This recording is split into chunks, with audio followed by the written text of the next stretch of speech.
Stock market ചാർട്ടുകൾ നോക്കുമ്പോൾ നമ്മൾ എപ്പോഴും കാണുന്ന ഒന്നാണ് പച്ചയും ചുവപ്പും വരകൾ. ഇതിനെയാണ് നമ്മൾ കാൻഡിൽ സ്റ്റിക്ക് എന്ന് വിളിക്കുന്നത്.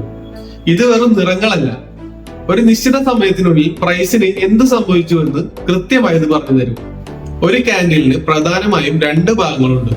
അതിന്റെ വീതി കൂടിയ ഭാഗമാണ് ബോഡി, മുകളിലേക്കും താഴേക്കും നിൽക്കുന്ന നൂല് പോലെയുള്ള ഭാഗമാണ് വിക്ക് അഥവാ ഷാഡോ. ഗ്രീൻ കാൻഡിൽ, ഇതിനർത്ഥം പ്രൈസ് താഴെ ഓപ്പൺ ചെയ്ത് മുകളിൽ ക്ലോസ് ചെയ്തു എന്നാണ്, അതായത് പ്രൈസ് മുകളിലേക്ക് പോയി.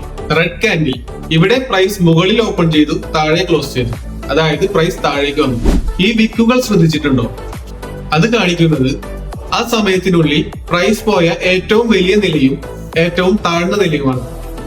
വിക്കിന് നീളം കൂടുമ്പോൾ അവിടെ ബയേഴ്സും സെല്ലേഴ്സും തമ്മിൽ വലിയ പോരാട്ടം നടക്കുന്നത് നമുക്ക് മനസ്സിലാക്കാം. ഒരു എക്സാമ്പിൾ നോക്കുകയാണെങ്കിൽ ഇത് ഭാരത് കോളിന്റെ 5 മിനിറ്റ് ചാർട്ടാണ്. ഈ ചാർട്ട് ഓപ്പൺ ആയത് 33.64 ക്ലോസ് ചെയ്തത് 33.69 ഇതിന്റെ ഹൈ വരുന്നത് 33.70 ലോ വരുന്നത് 33.61. ഓരോ കാൻഡിലും ഓരോ കഥ പറയാറുണ്ട്. ഹാമർ, ഡോജി എന്നിങ്ങനെ പല കാൻഡിൽ ടൈപ്പ് പഠിച്ചാൽ ട്രേഡിംഗിൽ നമുക്ക് മികച്ച തീരുമാനങ്ങൾ എടുക്കാം.